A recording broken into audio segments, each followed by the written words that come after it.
Welcome to another weekly market update after the market closed on 22nd of March 2019. And if you're tuning in every week, you know that we're watching and waiting for the market to decide what is it going to do next, be a bull or a bear.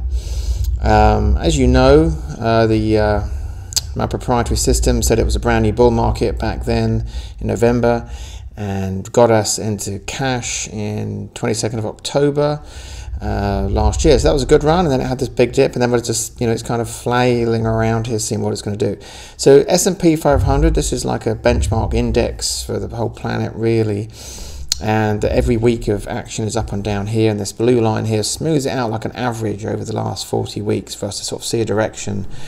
And it's just started the direction of that. There's two things I look at is the direction the moving average is pointing in, and is the price above or below it. So as we're seeing right now, the price is back above it, and it is just starting to pull up here and start to edge up slowly. So it could be the start of the main thing is that the bears were definitely thwarted back here. It did a big U-turn here and it started to pull up.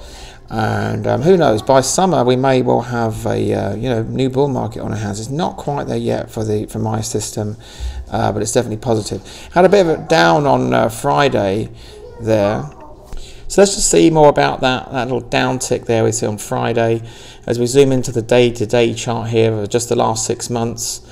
And yeah, that wasn't a pretty finish on Friday. It closed at the bottom of its range here, but you see here what's happened here is that there was this line of resistance here that I was commentating on for a couple of weeks now that it broke above, and it's just pulled back. So as long as it stays where it is or doesn't go any lower, then I think the uptrend will be intact. So there's a bit of a wait and see week for the short-term trend. I can't really see yet because it's very dependent on what happens next. That wasn't a pretty finish on Friday, which isn't a great feeling because it means that people are dumping their positions going into the weekend.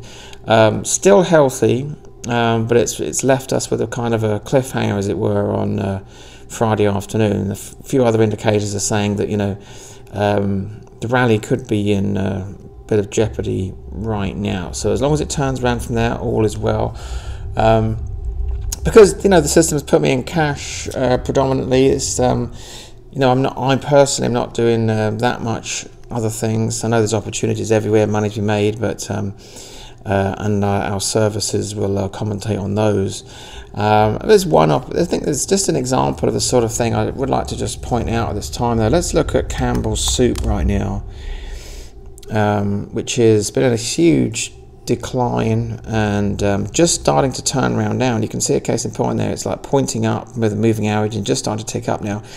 It's such a it's soup. It's not glamorous, but it pays a dividend, and if it gets back up to where it was, you could make 50% on a blue chip stock like that. And that's the sort of things that we're constantly looking for, safe ways of making money with limited downside. That's just one example there of that you can make money with big names, and there's low risk things like that. We're always looking to minimize the downside, maximize the upside. So that's all for this week, and I will speak to you next time.